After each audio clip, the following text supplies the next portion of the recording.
Hello and welcome to GMBN Tech. This is my trail bike. It's a bike I spend a lot of time on, my Nukeproof Reactor Pro. 29-inch wheels front and back with 130mm of rear wheel travel. Now this is a large, I'm 183 centimeters or 6 foot on the nose, and I feel it fits me perfectly. It's got a 480mm reach, which when in its lower setting is paired to a 65.5 degree head angle. And with that 480mm reach is 440 chainstays, which feel really nice. The bike feels really balanced. So this frame is full carbon. So that's both the chain and seat stays, as well as the front triangle.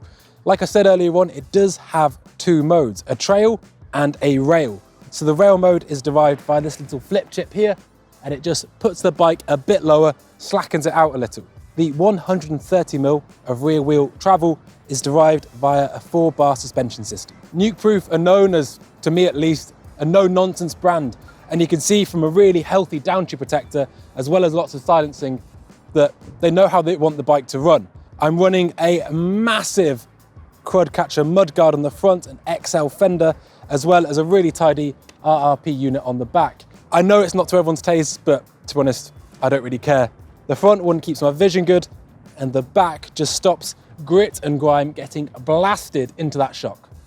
So I've got the seemingly mandatory enduro setup. There's some gas canisters there, as well as a spare tube with this beautiful tartan strap from Lowry. I've also got a Topeak Ninja tool, just a nice little small one. It's actually pretty cool. It's got a carbon fiber shell, so it's really, really light. Apart from that, I've sneakily had a spare entry port there, so I just put a nice long cable tie, just in case it ever needs to get me out of bother.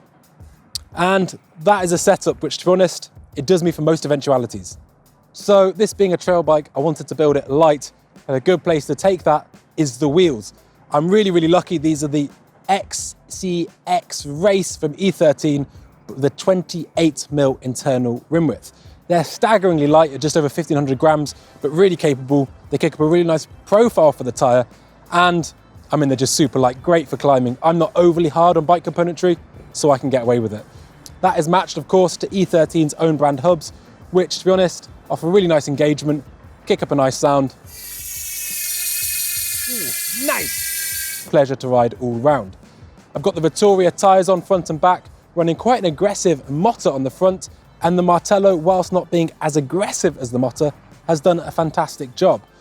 It rolls really, really well, but still hooks up under braking and nice amount of support in the turns. The pressures I run vary on ride to ride, but with a good rim profile, I'm actually going lower and lower. Sometimes in the winter, I've been running as little as about 21 PSI in the front and about 24 in the back, but it does vary depending on the terrain and if I'm going to be riding any rough routes or rocks. A lot of the time I ride natural terrain, and so I can run them a little bit lower. On the front of the bike, I'm running a Rockshox Pike, which is 140mm in travel. It's using that Charger 2.1 damper, which, as everyone knows, runs really, really well. I'm running 106 PSI on the air side with 2 air tokens with the compression wide open. On the back, I'm running a Rockshox Super Deluxe, so that piggyback shock is great for all-round trail riding. It does have a climb switch, although to be honest with you, I don't really reach for it that often. It's got 220 PSI and just the stock token in there, and for my weight and riding style of 83 kilograms, it's great. I'm running some Guide G2 Ultimate brakes, which are absolutely lovely, and big shout out to Doddy, because they're actually his, he's given me the loaner. They're 180mm rotors front and back, and I'm running the super soft pads from SRAM. I just love my brakes to be quiet, and I love that initial bite. For the cockpit, I've got Nukeproof Horizon bar and stem, and the bars are the carbon ones. The bars are uncut at 780 in width, and the stem is 50mm long. I've got some lovely Ergon GD1 grips, which are my absolute favorite. These have come over from many a bike, and I always go to them. I've actually just cut away the flange there, like you would kind of on some moto grips, just to give a bit more clearance. But yeah, all day comfort. Tucked away neatly on my cockpit as well is our Highline remote for my Crankbrothers Seatpost. This Highline 7 is 170mm travel.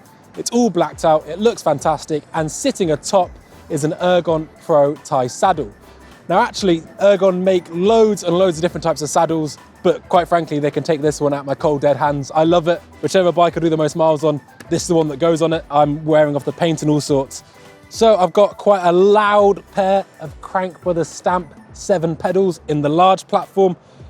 I love flat pedals, even for a trail bike like this, and these are super comfortable. Sometimes people complain of feet cramping, but for me, yeah, these just do the job perfectly for all day riding.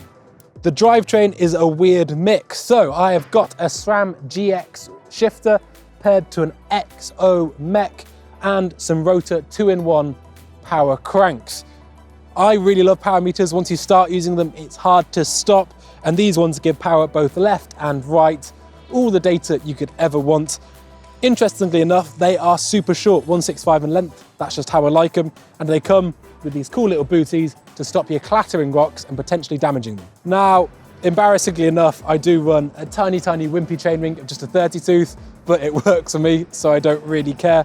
I've got the 10 to 50 range cassette on the back, so I have enough gearing for long days, steep climbs. Even when I'm tired, I've always got the gearing. Super secure chainring. I've never lost a chain, and the day I do, I will put on a chain device, but I can't see that happening. This bike runs super quiet, which is just how I like it. In terms of the front of the bike, I've got some small rubber mastic tape there, just to quieten down and pad out the front end. None of the cables touch. They're all kind of cable tied quite neatly, and I like my cables symmetrical at the front. I don't like them crossing. Call me a heretic, it's just how I like it. I haven't needed to include any extra silencing on the back. It's just been quiet straight off the bat. Earlier on, I was discussing data and how I use the power meter cranks. I pair that to a Garmin 830, which is a device that you can navigate with it. You can do so much stuff. I like to use it as a training tool personally, but there is my bike. I absolutely love this bike. I spend so much time on it. So get in the comments, let me know what you think. Is there anything you do differently? Except one rule, please don't mention the mudguards, because quite frankly, I love them. I don't care. They're staying on. As always, guys, don't forget to like and subscribe, and we'll see you next time.